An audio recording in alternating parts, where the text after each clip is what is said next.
राजा शक्तिदेव बहुत ही घमंडी और निर्दयी राजा था। ताकत में हो या संपत्ति में, सभी में वह संपन्न था। तलवार चलाना, भाला फेंकना और युद्ध विद्या में वह पूरी तरह कुशल था। कोई भी राजा उसके सामने टिक नहीं पाता था। राजा सत्यदेव को अपनी कुशलता पर बहुत घमंड था। वह हमेशा दूसरों को अपने सामने तुच्छ समझता था। एक दिन मंत्री सेना की एक छोटी सी टुकड़ी के साथ राजा सत्यदेव के सामने हाजिर हुआ। मंत्री ने कहा, महाराज, ये है हमारी कुशल सेना, इसके सामने कोई भी दुश्मन नहीं टिक पाएगा। राजा, टिक तो मेरे सामने भी नहीं पाएगा। आखिर राजा ऐसा ही होना चाहिए। उसे अपने आप पर पूर्ण विश्वास होना चाहिए और किसी भी मुसीबत के समय घबराना नहीं चाहिए। मंत्री, सही कहा महाराज, मैंने आपकी कुशलता को देखा है। कोई भी आपको युद्ध में हरा नहीं सकता।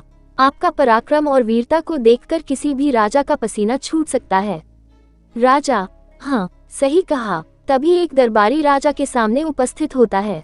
दरबारी, महाराज, राज्य में एक दूसरे राज्य से खबरी आया हुआ है। कुछ समय बाद राजा महल में उपस्थित होते हैं और मंत्री उनकी दाईं तरफ खड़ा होता है। खबरी संदेश के साथ सभा में उपस्थित होता है। मंत्री सवाल करता हुआ कहता है, अपना परिचय देते हुए बताओ, संदेश क्या है? खबरी, महाराज, मैं आपकी राज्य की सीमा से लगे 7वें राज्य गोवर्धन से आया हूँ। हमारे राज्य में 70% जंगल है, जिसमें अलग अलग तरह की आदिवासी प्रजाति रहती हैं। हमारा मुख्य व्यवसाय जड़ी बूटियां बेचना है। हमारे यहाँ से कई राज्यों में ये जड़ी बूटियां भेजी जाती हैं। मैं आपसे यह अनुमति लेने आया हूँ कि क्या हम अपनी जड़ी बूटियों का व्यापार आपके राज्य में कर सकते हैं या नहीं? राजा, गोवर्धन राज्य कितना बड़ा है?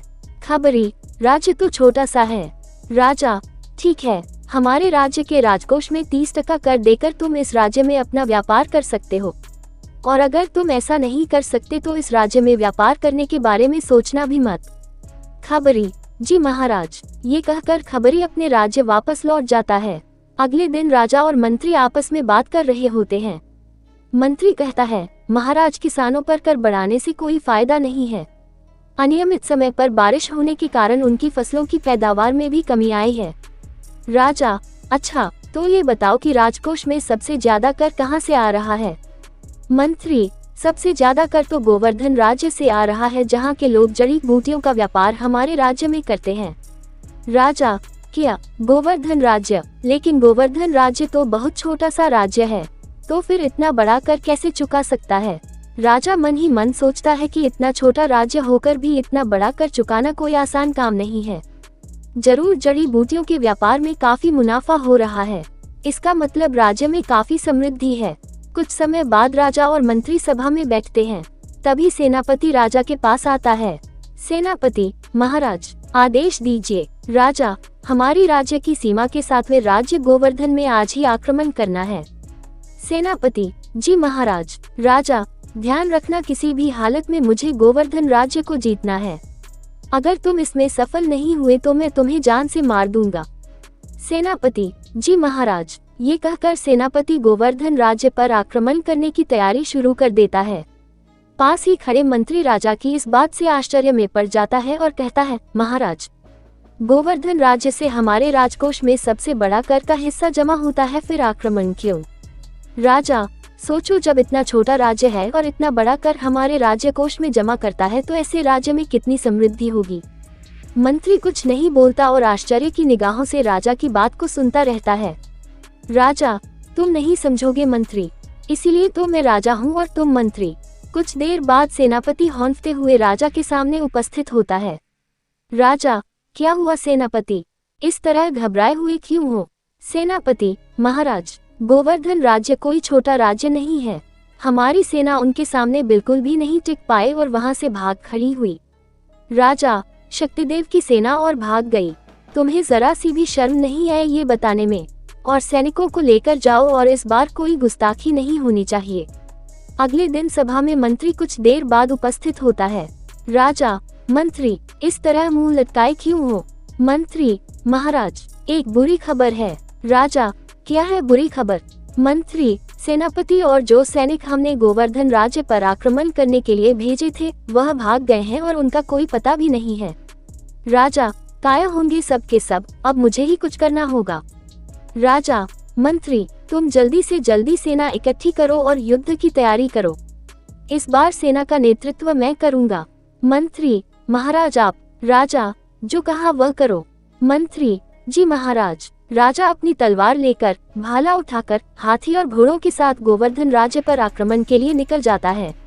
आदिवासी लोग राजा की सेना पर भारी पड़ते नजर आ रहे थे। राजा के कई सैनिक तो घायल भी हो चुके थे और कई धराशायी। ये देखकर राजा अपने घोड़े से नीचे उतरता है और अपनी तलवार और भाले को लेकर तेजी से आदिवासी लोगों की तरफ बढ़ता है। राजा एक साथ 5-5 आदिवासियों को खदेड़ देता है। राजा के सामने एक भी आदिवासी टिक नहीं पा रहा था। ये देखकर 2 आदिवासी जंगल से गोवर्धन राज्य की तरफ भाग जाते हैं। तब तक बाकी आदिवासी राजा को रोककर रखने के लिए उसके साथ युद्ध करते रहते हैं। राजा उन्हें धमकाते हुए कहता है, सभी के सभी लौट जाओ वरना तुम भी बेमौत मारे जाओगे। तभी वो 2 आदिवासी वापस युद्ध के मैदान पर लौटते हैं और चिल्लाते हुए कहते हैं, बाबा आ रहे हैं, बाबा आ रहे हैं। इतने में एक बूढ़ा लेकिन हष्ट पुष्ट शरीर वाला लंबा चौड़ा व्यक्ति जिसके माथे पर लाल तिलक लगा है और हाथ में त्रिशूल लिए है, राजा के सामने आ खड़ा होता है। राजा हंसते हुए कहता है, क्या गोवर्धन राज्य में जवान युवकों के अंदर बल नहीं रहा जो अब बूढ़ों से लड़ना पड़ेगा। तभी वह वृद्ध व्यक्ति अपने त्रिशूल को जमीन के अंदर गाड़ देता है और कहता है, चलो युद्ध के लिए तैयार हो जाओ। राजा कहता है, देखो बूढ़े बाबा, युद्ध तो बराबर वालों के बीच होता है, इसे हम युद्ध नहीं बल्कि खेल कहेंगे। वृद्ध व्यक्ति, चलो तो फिर खेल ही खेल लेते हैं, मैं भी देखूं तुम कितने बड़े खिलाड़ी हो।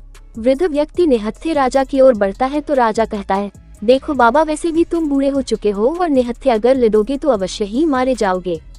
तभी 2 आदिवासी लोग कहते हैं, बाबा, ये राजा बहुत घमंडी और विद्या में निपुण है, कृपया अपना त्रिशूल हाथ में ले लीजिए। वृद्ध व्यक्ति, तुम मेरी चिंता मत करो और हाँ, कोई भी बीच में मत आना। राजा और वृद्ध व्यक्ति के बीच युद्ध शुरू होता है। पहले राजा अपने भाले से प्रहार करता है। वह अपने हाथों से तेजी से भाला वृद्ध व्यक्ति को मारने के लिए फेंकता है, लेकिन वृद्ध व्यक्ति भाले को शरीर में चुभने से पहले ही पकड़ लेता है और दोनों हाथों में पकड़कर उसे अपनी जांघों पर मारता है, जिससे भाला टूट जाता है। ये देखकर राजा दंग रह जाता है और सोचता है, आखिर इस बूढ़े शरीर में ऐसा क्या है जो मेरे भाले को भी तोड़ दिया। अगली बार राजा तलवार से प्रहार करता है, लेकिन तभी बूढ़ा व्यक्ति तलवार को हाथों में ही पकड़ लेता है और दूर फेंक देता है। फिर बूढ़ा व्यक्ति प्रहार करता है।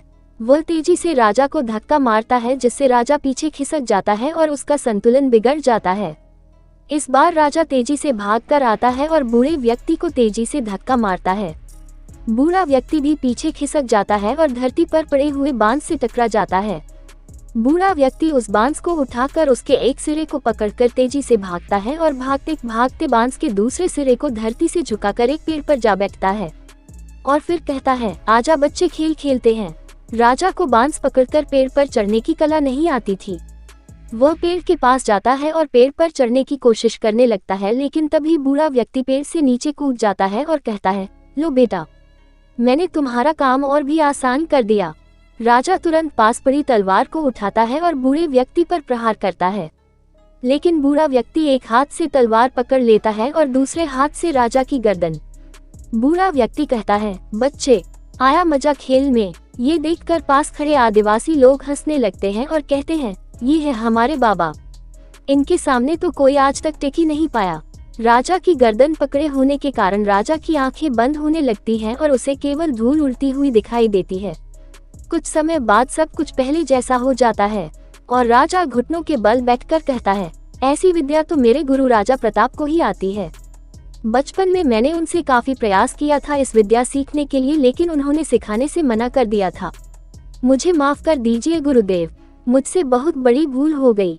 तभी राजा प्रताप कहते हैं, मुझे भी उस समय अपनी ताकत और अपनी सीखी हुई विद्या पर काफी घमंड हो गया था, इसीलिए मैंने संन्यास लेने का फैसला लिया और राज्य छोड़कर यहाँ जंगलों के बीच रहने लगा।